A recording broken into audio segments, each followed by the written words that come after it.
Good evening, good evening. It's Wednesday night. And what is it? It's comedy night. Well, it's comedy night, but I don't know what's going on out there in the world of comedians and the funny heaven above. But as you may recall, some of our regulars, that only a couple of weeks ago, we had the great Johnny Tate on with us. And sadly, I can report that he was caught in a car accident on his way back from a gig in Hastings about 10 days ago. And although he made it to the hospital, sadly, he passed away in the early hours of I believe it was a Tuesday morning before an operation. So we're dedicating our lovely evening tonight to our Johnny and some of the funny stories that I've had, and our guest that's been working with him for some time now. So we can have a bit of fun. We can have a bit of fun, and he wouldn't want us to be sad, but we do need to acknowledge the great man that he was, and the great well, what can I say? He was there doing it, as we said, and I know that literally the highest viewings we've had was with Johnny Tate. So, but now we're going to go on to a lady that's up and coming. Johnny spoke very highly of her to me on numerous occasions. So when this originally they were planning to come on and talk about the play Naked Truth, so that you guys could hear all about it and talk about booking your tickets and going and seeing it. But of course, alas, that wasn't to be. But as they say in show business, the show goes on. So we did speak to his family and friends, and our next guest now that's coming up, whether she'd like to come on and do the program anyway and talk about her own career and what she's going to be doing moving forward. So without further ado, and if I can pronounce this correctly, please let's welcome the wonderful actress that is Zuza Tehanu. She might have put me right when we come on. That's hello. Oh, you got it wrong. Here we go. Do it properly. Do it properly now. Pronounce it properly. Zuza Tehanu. Zuza Tehanu. Zuza, yes, it comes from Zuzana, so that's probably easier to imagine. That's a short name from Zuzana. Yes. This is what we get when you're dealing with a dyslexic comedian. You see, that's the problem. Oh, don't worry about it. Like everyone's getting it wrong the first time anyway, so it's fine. Well, what a great place to start. And I did say to you just now, and we haven't really spoke, but honestly, Johnny was talking about you so many times, and obviously you came to mind that he wanted to come back and do just with the Naked Truth, and he was telling me about you then. So he's real professional soft spot for you, oh, that's so nice to hear. One of his managers, Keith Hall, and he spoke to the family, and so we said we're going to talk a little about it today, and they were happy with that because I didn't know, it's a sensitive time for everybody. It is. Me, I was talking to him on the I believe it was the Saturday night after I'd come back from Los Angeles, and we were talking about this, and he was really excited about it, and he was excited about what he'd done already, and he really liked it, and he was enthused that he believed that it was a good thing, and he was looking forward to using it as a platform, and now we're using that platform for you to talk about your great journey, where you're going, and please, don't be shy. If there's anything you want to promote, whether it's a charity or whether it's the new things that you're doing, feel free. That's what it's all about at the end of the day. People need to know what's going on, and we like to share it with them. So there we are. So what was you obviously worked with Johnny Tate. I mean, I've not actually seen that play, so maybe you could tell us a bit about it. Oh, definitely. So this was all a big shock for all of us, for the cast and for all the people who are connected to Johnny in any way. As you know, he was such a big personality, and for me, he was so passionate, and about everything he was doing. But at this time, it was this show, Naked Truth, and we had so many plans. And actually, my last conversation with him, that was a few days before it all happened, was about Edinburgh Fringe that we were supposed to take the show to, and we were joking that maybe it's going to be picked up by Netflix. That would make a great Netflix show, and it was so much alive, and he has so much life in himself, and that was all cut short. But I thought that it would be great if his work would be still alive and people would know about it. So the play Naked Truth was based on his book Naked Truth, which was much more extended by the play, because the play was just an hour, but we had to shorten it for Edinburgh Fringe mainly. But his book is like, there's a lot of more characters and it's much longer, and it was very I would say harsh. It was difficult in a way how he, showed all the characters. It wasn't nice. It wasn't kind. But I loved it because it was he was criticizing celebrity culture, our society. He was just this voice of truth, that I really loved. The book is even more like that. I think play was a little bit tamed down, but it was the characters, how they were and what they did. It was horrible, but in a way, for actors and to watch it, it was great. That's why it was a lot of going on in that play, and we started working on this since March, I think, and we had one performance in Welvin Civic Centre. It was, I think, greatly received. We had a nice review. We had it was sold out almost, with like a big crowd.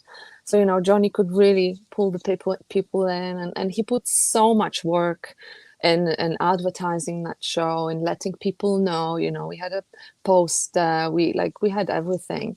And we were very, very much enthusiastic, where it could go. It was supposed to go to Bedford Fringe as well, and then Edinburgh Fringe, and then maybe West End. And we had a lot of plans. And as I said, it was cut short, and we were in shock, and we were processing that for quite a while.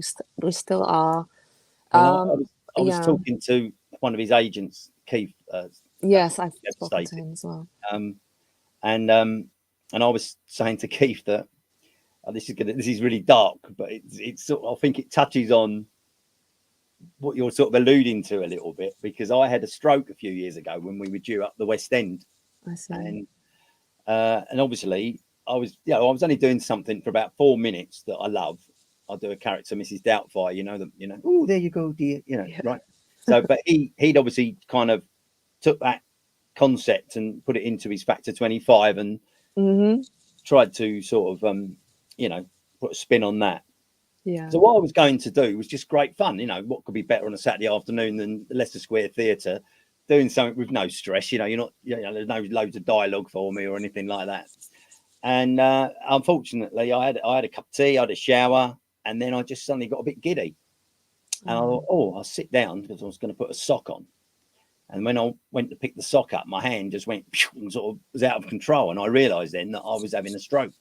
So I called out for my father, and an ambulance was called. And whilst the ambulance was on its way, obviously I rang and explained to Johnny that I don't think I'm going to make it. And we often laugh about this. And what was sort of, it probably won't sound funny, but I can, to me now, if we ever meet again, I just know we're going to crack up over this point, because there he is, trapped in a car. Right, now imagine 2 hours to cut him out. He's obviously in terrible pain. It killed him. Do you understand? Yeah. So he's in a terrible place, but he was worried about you and me. So he said, he managed to get a number, because I believe he'd left his phone behind, and he managed to get the whole thing was to get a message to me to say that I don't think I'm going to be able to do the podcast. And somewhere in there is a deep sort of, I just imagine if I went, what are you doing in the car worrying about that? But that's the man, as you said, that's who he was, and that was his life, I think, performing on stage. That was his life, and he was just fully in it. And when we were talking about preparation for the show, he always told us, I'm getting up at 6 a.m, and then I am, working on this till the evening, and I'm just like, my whole heart is in this. So it's true. I mean, he rang me quite late. He did. And I think that where you're talking about the passion, I think also that the passion was that he really loved to give up and coming talent, actresses, actors, comedians, a stage to work from. And of course, these days, it's quite well known that obviously, in some ways, there's a lot more things you could go and do. Yeah. And in other ways, there isn't. You know, I mean, as in a quality theatre production of the depth of where you can really dig in your talents, as you're referring to. They're not. I don't think that they're there. There's lots of little things you could go and do a spoof in somebody's YouTube thing or something like that. Do you know what I mean? But a real something you could put on your CV that you are in the Leicester Square Theatre in the West End in a lead role with the whole reviews to go with it afterwards. Yeah, it's got exactly. value. I mean, you know, there are some acts that don't necessarily probably wouldn't agree because they probably become, well, where's me £1,000 a night or something, you know. But you know, it's theatre. It doesn't always make money, and you don't always do it for money. It's just the passion, you know.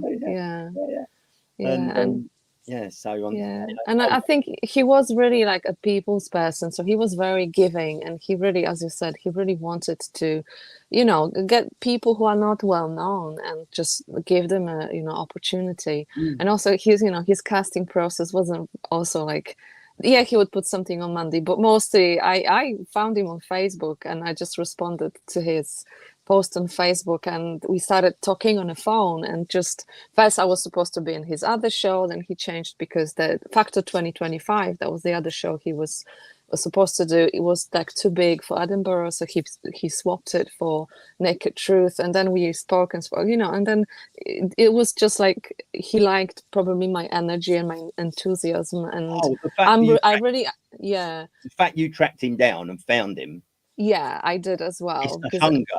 And he would pick up on that in a nanosecond as a phenomenal positive, and it's a credit to your drive in the industry that you're having this conversation. You know. Yeah, you know, I'm like this. Like I am an immigrant. I came here like with $50 in my pocket. I didn't know anyone, anything, I didn't have anything. So what I had to do is I had to just grab those opportunities and like shout in people's faces that I'm here and I want to do those things, you know. So when I found Johnny and then didn't happen. So then I found him again and I reminded him and I called him, you know, and this is so finally he was like, okay, you're in the show. And I did the same with you. Like we started talking and I said, you know, I'm doing that because otherwise I will be just waiting for things to, you know, happen. They will never happen. So I think he got it because he saw me and he really appreciated my, you know, my passion as well and opportunity. Maybe because he was like that as well. Like he was a doer, you know, he was doing a lot of things and calling people and being very proactive. Show me, and he was definitely a show me, and I think obviously, even though I've probably known him, I think we worked it out at about 17 years, I think, something like that. We met on the comedy circuit originally. Yeah, I just thought it would be nice. I'd only do a couple because we don't want to make it too heavy, and then we move on. But this was, I think, this capsulated. This was a friend of his called Jo Marie, and she'd done a little write up. She says, such sad news, you passing. We first met in '81 at South Downs Holiday Hotel, where we were the entertainment. I remember when you broke your leg in the middle of our comedy sketch. Also, we worked together at the Ideal Home exhibition where we sold Hoover attachments. Our sales pitch was to do a twist on dog hairs. In the 90s, we were entertainment managers at sister parks in South Wales. In later years, you were visiting cabaret at the parks where you worked. You were such a gentleman, a good friend. Yeah. So, yes, sad, isn't it? So, it is sad. And do anything for anyone. You were greatly missed. Rest in peace, Johnny. I thought that was just something I think we should write, because I think that's from day one. You know, it's now 2024, and he still was creative and driven as he was. So there we are. So long time. So I'm going to have a little toast to our man. Me too. And so that was that. So anyway, so moving back to you. I want to. He's been famous enough tonight. It's your turn. So tell us all about it. So what have you done before the? Oh, hello. What's that come up here? We go again. What's that? We go again. So that's the drama that I just wrapped. So we just finished filming. I'm the leading lady of that film. It's my first film as a leading lady. So there was a lot of weight on me and a lot of responsibility. And it's a drama. It's a feature film that is about this female couple that they have like a long-term relationship that it's falling apart, and we are at the end in this moment that's very, you know, fragile. They almost split up, but not yet, and they struggling. And it's mostly from my point of view, but there's also a character of my partner and other people around us. And yeah, there's not much action. There's a lot of like reflection there. There's a lot of emotions, very emotional. It was very, very draining to film all that, but it was also very rewarding. I think it has a lot of depth, that film, and I think it can go places because I put all my heart in this and all my soul. And the same, it's directed by Oliver Jolliffe and written by Tom Jolliffe, so Jolliffe Productions. And they're doing a post production now. It's interesting. Say again. It's interesting that you allude to that small amount of characters, and it's very focused characters where the focus is on the literal detail of almost every eyebrow raise, or you know what I mean, every mouth movement. And there's a movie I recommend to you. I was and this is the lovely thing about Johnny and where we're going with this. Do you know what I mean? Because obviously my daughter and my son-in-law live in Los Angeles, in Beverly Hills. So, you know, it's nice that hopefully from this, although we're, you know, just having a chat and going over stuff, but it's interesting how it could branch out and get you some more little foots in the door. Do you understand what I'm saying? That'll be amazing. Demonstrate that. I was invited to the BAFTA screening of the new film Daddy-O, starring oh my god, the girl that played the lead role in 50 Shades of Grey. And Dakota Johnson. I can't even. Yeah, I'm gonna kill myself if I don't know what I'll have to Google it while I'm talking to you. But okay. But I honestly think the whole movie is filmed in a taxi. The whole thing. I've seen a trailer for this. Yeah, I know which movie you're talking about. Yeah. So anyway, so obviously I was blessed to see it, and I thought actually it's interesting that it's all like going to be hair in a taxi almost. I mean, I was like, wow, that's going to be a lot on face. Well, so it's like, you can see now where you were just explaining what you were going to do, and why I sort of thought you'd. They must give me the. I think it's Dakota Johnson, isn't it? That's her name. Or maybe I'm wrong. Controversial actor. He's a very controversial actor, but I honestly think I can. Sean Penn. Oh, you mean the actor? Yeah, I thought the actress. So yeah. Out of the 50s, right? Yeah. Dakota Johnson. Sorry, you're right. So Dakota Johnson. So the actress. Yeah. Those two. Yeah, they're the two main, and and he's the taxi driver. Yeah, I remember. And there's a kind of third person, but you never see them, obviously, and that is she's obviously having an affair with somebody, and so they're texting. And they are talking about him. Yes, I've seen it in the trailer. I loved it myself. I need to watch it then. It was very. I don't know if it's the right way to explain it, but you know, sometimes in a relationship, you might go and, you know, a partner, and they might have everything on the tin to look at, and then you're sitting having a deep, in-depth conversation, and you just think, oh god, there's nothing in there, is there? Do you understand what I'm saying? And then there's other relationships where there's this sort of spark where you've got this sort of deep, there's a mental connection of whether that be the flirting, whether that be intelligence and that. And I think that film has got it in bags. And if you like that, then there you go, you know. I think it's a lot about also the chemistry with the other actor, you know, because in this film we had actually cast my partner Charlotte, and the actress Charlotte Chu. We cast her a few days before starting the first days of filming because we had like a problem with the other actress, so she jumped in literally last minute. And we didn't have much time to prepare, so we just had a conversation on the phone before that. We didn't even try any scenes or anything. But when we went on set, we had such a good chemistry and understanding that I think we pulled out, 10 Right. years relationship Wow. with each other. And, Yeah. the interesting thing about this film is also that both characters are neurodivergent. So they both have ADHD. So it's like a lot of, it's triggered. It's a lot on edge, because of that. And so, there's a lot going on in terms of emotionality in this film. And yeah, Emotionality.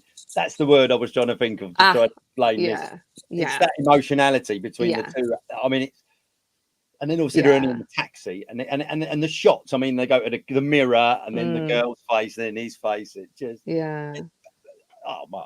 Honestly, if that doesn't get incredible, So there it yeah, is on there. yeah. Reassurance. That's the one you just sang about, wasn't it? That's come up there. So that was We Go Again, and this is a different film. This is short film I did a few years ago, but it was in festivals in 2023. It's called Inertia. It should be a title, but it's not. So I'm there in a corner, like the small couple at the back, with my acting partner Ray. And that film was again very emotional, but also kind of dark about violence against women. So I think very important subject. And that film had a Audience Choice Award on this New Renaissance Film Festival last year. So I think it was appreciated. It is kind of dark and maybe gloomy a bit, but the whole nature and the whole subject of the film is like that. It's about it's mainly about women coming back home in the evening, and meeting a lot of guys on the way and how they feel. And the film really makes you feel on edge only by watching like what's going on. So I think it's a very important film to watch to kind of understand how women feel, come back Yeah, at night no, home. sure. During my So journey, I owned a mm, homeless unit, and there was I uh-huh. had a protective wing for mums, that had escaped, if you like. Yeah, yeah, And um, and it's tough because they've made that break.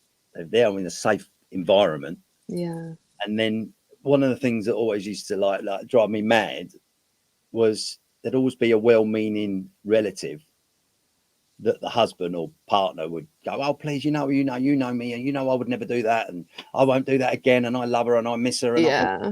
just need to see her, purely." And Mm, they go through, say, 6 relatives, and one of them will go, "Well, I shouldn't really," and then the next thing, we got dramas outside the door. Do you know what I mean? And it's all kicking off. yeah, It's just crazy. yeah, It's yeah. just, you So are right. It's a very, I mean, the one that sticks in my mind, I can picture her now, and I got a guy around he's a friend of mine, but he has to duck to go through a door. Do you know what I mean? He's got hands like mm-hmm, bananas, right? But obviously, yeah, you're trying to diffuse something. So I didn't have him on the show because it wasn't about that. But I sort of knocked on the door, and he'd actually got in, this guy, and she was pregnant with twins, and she had 2 girls. oh, And this wow. guy was just like, Yeah, And I went, yeah, "Oh, excuse me." I said, "Does anyone want a cup of tea?" Like that. And his bloke, he had hold of this baby, and I swear, if he hadn't had hold of that baby, he would have just run across and started punching me. Do you understand what I'm saying? He was just, I just can't yeah, envisage what that must have been like to have that kind of person. All I've done is say, "Would you like a cup of tea?" Even if he went, "No, yeah, mate, I don't want a cup of tea, sling your hook," or something like that. But no, he went straight into like violent mode over, "Would you like a cup of tea?" Obviously, mm, it wouldn't have been all right because, like I said, I had the cavalry behind, but that was only there for a rainy day. It wasn't there to try to, yeah, So I basically, the best I could do, I said, "Look, let me take the children, and you guys chat about what you got to chat about, and then we'll see it." yeah, And that's all I yeah. could do on that. But so That's I feel you. I feel what you're trying to do is what I'm trying to say. Yeah, yeah. I'm, really passionate about like speaking out about it because I think like as artists, as people who are on stage or screen, that's the only thing we can do. Like, I wouldn't know what to do maybe in real situation, like that. That's for people who are trained for this. But what I can do, I can talk about it and I can make a film and Yeah, just yeah, shout definitely. about it and get to festivals. So it's just a bit more eye opening and. I love when filmmakers do it. That film was made by Blue Sarah Films, and Sheridan Serafin was the director. So yeah, really well done for him to choose for choosing that subject because it's not easy. Yeah. It's So like I suicide's a similar sort of dark subject. Yeah. Trigger warning. We should say. What's it called? What's the right word? We should say trigger warning before we talk about it. Yeah. Okay. Trigger warning. Okay. Just in case someone is there. And, good point. Thank you. You've educated me. Yeah. I love that. Yeah, I've learned that myself. My son-in-law made a movie for the short films. It was nominated in the Cannes Film Festival, and it was 45 seconds after somebody's done something to themselves, and what all things go through your mind in that 45 seconds, you know. Wow. Yeah, so as you say, powerful stuff, isn't it, you know? Yeah. But you know, I love this kind of art though. We're not backing off from difficult subjects, you know, and we talk about it. I think it's all about, I mean, it's also entertainment, and everyone needs sometimes, you know, to relax and watch something a bit lighter, and comedy is amazing for that as well, to kind of, you know, have your head somewhere else. You know, how can you know, how sometimes you could sit somebody down and talk to them about something, and if they're not in the right mind to listen and get the wisdom, then sadly the worst can happen. If they're sitting and they're watching something that they want to watch, and they pick up the message, I think you're saving, you know, 1,000 people in one go, if you like, you know. So that's true. And I think Johnny's plays were actually like that. There's more work, like if people are interested. Oh, this is the picture from We Go Again. That's me and Charlotte. So Johnny's plays and his books, like he written, I don't know how many, a few, like 5 or 6. This is from Naked Truth. I was playing the assassin, so so he would put a lot of comedy and a lot of comedic moments there, but in a sense, like a core of it, they were dark, and they were talking about dark subjects, just in a kind of funny way. That's why I think they were very, very precious, and I really wish, you know, someone would pick up his plays or his books and make something out of them, because they have so much in them, and they are so precious. Maybe that's something we can all work towards for him moving forward, you know. I think that would be amazing. You're probably aware of this anyway, but it's quite well documented, certainly in the UK, that a lot of our top comedians, some of the most famous, some of the most household names, all suffer with certain elements of depression or bipolar, as it probably be described as in today's world. And like all of us, we're all some creatures of habit, and I used to think to myself, oh, Johnny's a bit quiet, and then I'd sort of just check in with him, and, you know, sure enough, he'd been a little bit sad or whatever it was, you know, and and that's true to a hell of a lot of household names over the years. Some of the top, very top, you know, struggle with that. Well, Robin Williams obviously comes to mind, doesn't it? You know what I mean? Of course, Anyway, there we go. Oh, there's your Naked Truth flyer. Yeah, that's our poster. Oh well, hope it lives somewhere online. And in the hearts of people who saw the play as well. Right. So Right. What else we got on there? We've got a wonderful producer. We should do a shout out to our Nigel Cross. Is he's there behind the scenes. He does all the magic. While he's doing that, I see in the news today they're bringing back the Aero chocolate strawberry flavour. Are you a chocolate girl? Do you like your chocolate? Oh yeah. I love chocolate. That's amazing. It always makes me laugh how people, I have certain friends of mine, and you can see like a half bar of chocolate on the side of their coffee table or something, and I think, wow, how do you actually do that? Open a bar of chocolate and not eat the whole I thing? don't know. Not me, I'm not there. It's like Haagen-Dazs ice cream. That's exactly. You know, I have to have it all if I buy it. Have you thought of doing stand-up comedy?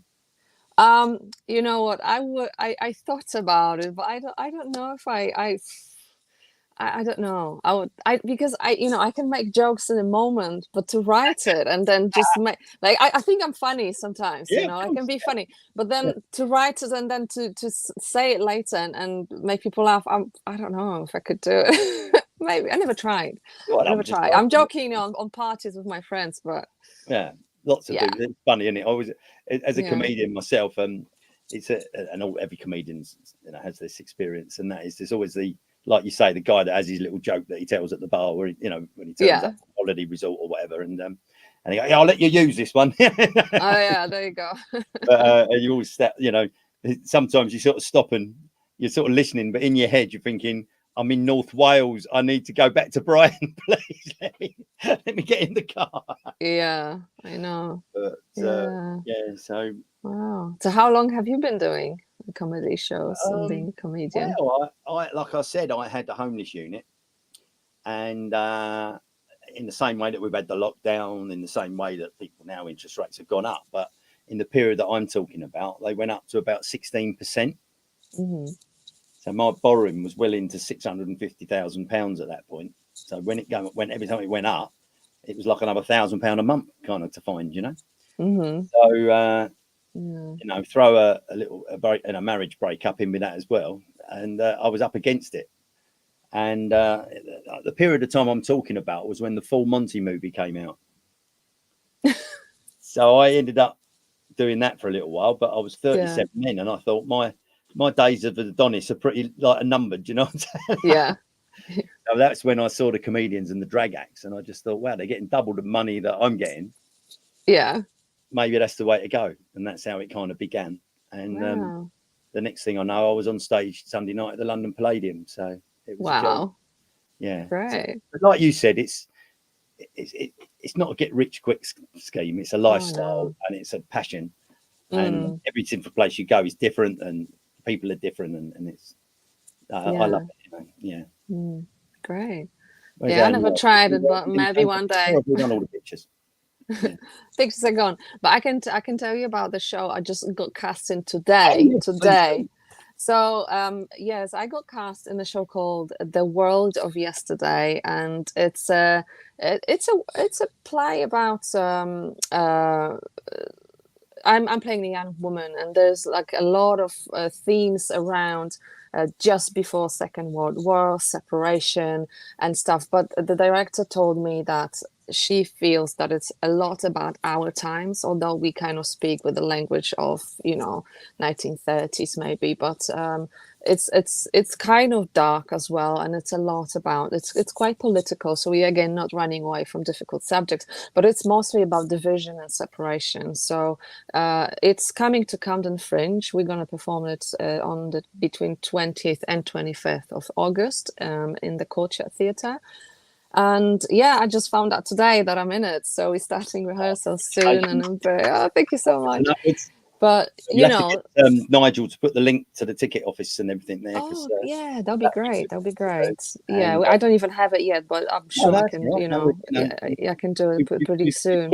We've kidnapped you now. We've got to take responsibility for. Okay, thank you so much. Yeah, we'll be very grateful. About my Tanuza. Yeah. I mean, we probably need all the publicity we can get, because it's also quite a last minute, and the show is on in a month, so we don't have much time at all. That's it. So this is one of my first, if not this is my first TV appearance, and I think one of the first acting jobs I've done. Off, I think Monday, or like a casting site like this. It's called Inside Buckingham Palace. It's a documentary about royal family, and I played Wallace Simpson. You can see me on the right side. Wow. So I played the divorcee, the evil woman who, now king away. So I was there to snatch the prince, well, it was mostly visual, but I think it was beautifully done. And at the time, I didn't know that's gonna go places, but it ended up on I think Channel 5 and all around Europe and in TV. So it did quite well. But it was my first job, one of the first jobs years ago. Because where the little bits and pieces that I've done television wise, sometimes some of these, and I'm talking before Netflix, and some of these smaller channels, you do it and everything, but what tends to happen is that the smaller channels will replay the product many times, whereas someone like the BBC, for example, have got such a busy rota that they'll play it once and that's it. If nobody caught it, that was it. And I've had people come back to me and say, "Oh, I saw you in that," and you think, "Wow, they still playing that? All that." So it's quite. It's circulating somewhere there. That's nice, isn't it? I like to watch some stuff which is a bit older. I love, those crime TV series, for example, even from 90s, 80s or 90s, that are sometimes still you can catch on BBC. So And they're great. Having played that part, I mean, you know, you made reference, the evil woman and everything else. I mean, do you think she was, or do you think it was just they fell in love? Do you think it was as black and white, or do you think it was more? You know what? I think they fell in love because it wasn't a short romance. It lasted for quite a long time, and they stick together. So I think that there must have been some feelings for each other. I mean, of course, it was a great opportunity for her, you know, to step in and be the royal. But she also got quite a lot of, you know, bad publicity, and you know, she was quite rejected by everyone. So it was too Can you hard. imagine if it was in today's world? Ah, I don't know. I couldn't even imagine that. But yeah, what's that on there? That doesn't. So these are the pictures from Dark Soul Dance Theatre. So that's a theatre group I started in 2010, so quite a while ago. Because I'm initially a dancer. I come from a dance background, and when I came to London, I wanted to dance. I didn't even know I wanted to act, you know. I thought acting is a bit, you know, boring and stuff. So I mainly did dancing and dance training, and I started a dance company, and we did those kind of shows where were quite weird and abstract, and I mostly played some monsters or like that, you know. So it wasn't nothing to do with what I'm doing now. I did enjoy that when I was looking into your work, the aspect of that element that you're just referring to. Yeah, so it was quite wild, and you know, that's all coming from my imagination. So this is basically in my head, you know, like I think this way, visual dark monsters, that's me. So it's funny how I discovered acting, actually, because after directing and creating around 20 or 21 shows with like lots of different people and different artists, and I combined dance, music, you know, visuals, costume, body painting and everything. I then decided to make a film, actually a feature film, out of one of the theatre shows. And when I was supposed to be a director only, I thought I wanted to be behind camera. But then one of the actresses didn't turn up, as they do, because it was all amateur and like friends. So she just didn't come to the filming day. So I had to step in, and I had to play this part. And I realized acting is actually quite fun, and I like it. And it's like, because I thought it's boring just to say normal things like, oh, hello, you know, like I thought it's boring. But then I started doing that, and I was like, wow, I actually like it. So then I went into like short films and, you know, independent stuff. And then I only went to acting school and became an actress. Before, I just wanted to be a dancer. So yeah, these are the works from a few years back. Yeah, we've done quite good works on different stages in London, in Rich Mix and Hoxton Hall. Like I had quite a lot of shows all around those good stages. So yeah, it was fun. What's that? North London? Is that where you are? North London? Yeah, I am in East London. So yeah, both Rich Mix and Hoxton Hall are in East London, like around Hackney. So yeah, over there. And some festivals as well. So yeah, that was a good time. And I still had a show in 2020. That was my last show. I had a break, and then I decided I'll do one more show. And we had a good venue in Barge House in Oxford Tower. So there was a big event, and I had my show then, and my second immersive show, and it was cut short by pandemic. So I performed. We performed once, and the second time, literally, we had to close. One actor got ill. Like everyone was getting ill. You know, everything was shutting down, and I had all the reviewers and everyone coming, and we had to cancel the second show. I was just like, oh my god! And then I was, you know, like, the world is just like mad. Yeah, it's cruel, isn't it? It's cruel. Like now, I was saying to you earlier, and everyone's going, "Oh my god, the 5% interest rate!" And I'm going 5%. Like, wait, you know, I battled for about 7 years on sort of like 10, 15, 10, you know what I mean? Yeah, that's what it is, you know, with the theatre and events and all that. You know, we all felt it very much during pandemic, and after that, it's just, you know, so dependent on people and how people feel, and if we are ill also we can't do anything. So I really felt that in those, you know, years after. So yeah, that was the last show, and we even got a mention in Forbes magazine, you know. So it was kind of yeah, a lot of potential there. And that show never, I never reworked it. I never worked on it again. I had to leave it all behind me. And then I just decided, no, I'm just going to be an actress and work with other people, because it's just. I'll have to find out where it is for you. So pester me. Mm-hmm. I got invited to a dinner, and then I realised afterwards it was a place near the old Smithfield Market, Mm-hmm. and it's called the Piano Bar. I heard about it. And Piano bar, yeah. There's all sorts of movers and shakers hang out in there. Mm-hmm. And, I didn't know. I just went because I was going to dinner. I didn't know it was all obviously part of a bit of a ruse to get me there. When I think about it, but I didn't know that anyway. So I get there, and anyway, these people start. The guy introduces. He's quite high up in Disney, and he started putting people up there. And the first girl that got up there was a bit like yourself. She'd come from, I think it was Lithuania, landed and literally went straight into lockdown. So that was her dream. Oh. Yeah, that was that one. The next one, a girl, once again, real mover and a shaker. And I think she does she runs a, like you got the comedy festival, which she does like the film festival. I know she does it in Brighton. I think she does London. Oh, and I think her name's Drama, I think, or whatever. I'll send you her Facebook link.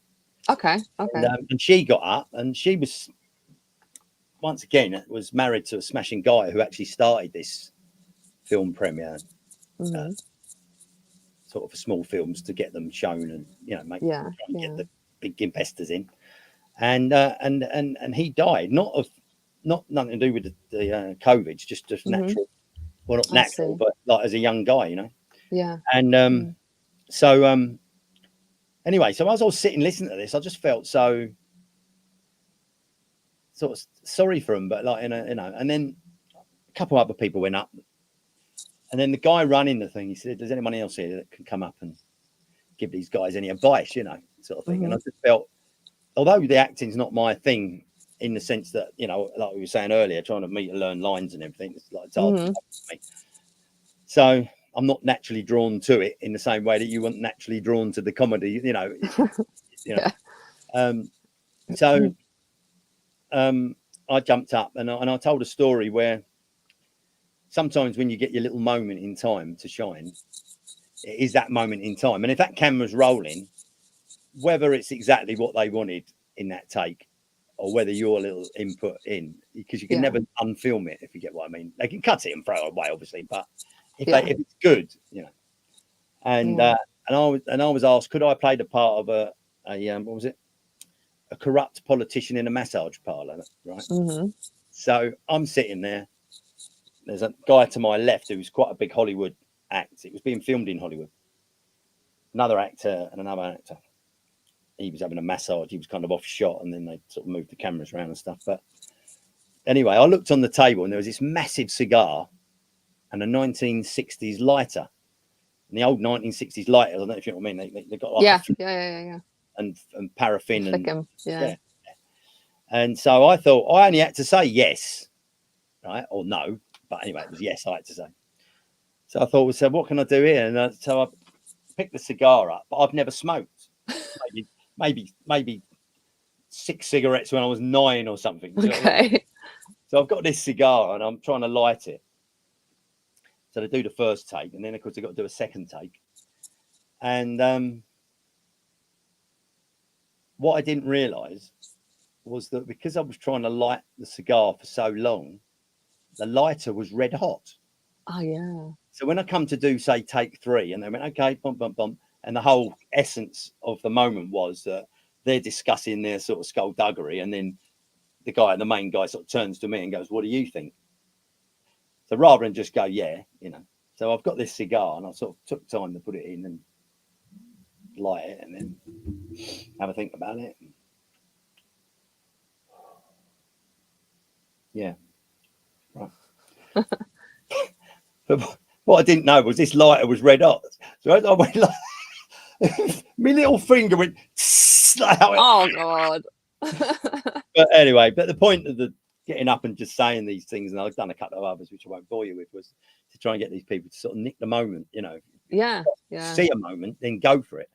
because, you know, I don't know, you know, did Clint Eastwood say "make my day"? Do you know what I mean? Or did he just? You never know. They might love it. They might give you a big part. Michael Caine say, "You're only supposed to blow the bloody doors off." You know, do you know what I mean? I don't know. Yeah. They're moments that have lived in cinematic history right up to this day. You know. Yeah, that's true. And you know, if they don't like it, they can always cut it out. But maybe they'll love it. You never know. We're kind of at the end. So, is there anything else you'd like to say? Do you want to promote anything quickly before we go? Yeah, maybe I'll just talk quickly about my band. My band, Yavaniri Amok. I had some pictures of it, but I don't know if you have it. You can find them online, and we released 2 singles, and we will play a gig very soon. Oh, that's our band. Yeah, we play like a gothic rock, and it's all my original music. And I'm a singer and guitarist, and I play with 2 lovely guys, Tom and Jan. And we keep gigging, and we're gonna release a 3rd song very soon, and an EP hopefully after a while, because it takes ages to release a song. But yeah, we keep working on it, and I'm quite proud of our band. We've been playing with each other for quite a few years now. So yeah, that's another creative thing I'm doing. Thank you for coming on tonight. Oh, thank you so much for inviting me. And you know, please keep in contact. Pester me for some of them names. I'll send you. Okay, I will. And we won't forget you. I do get asked. Thank you so much. And ask me, believe it or not, for stuff. I don't know why they ask me. I'm not, you know, I'm not Laurence Olivier or anything, but I do. Oh, maybe you are. Who knows? So there you go, ladies and gentlemen, boys and girls. Thank you very much for staying with us tonight. And once again, can I just say to you, help us keep this thing moving. If you can like and subscribe, it'd be greatly appreciated. So from us, good night. God bless. Have a great summer. Next week. Bye. Good night. Bye, everyone.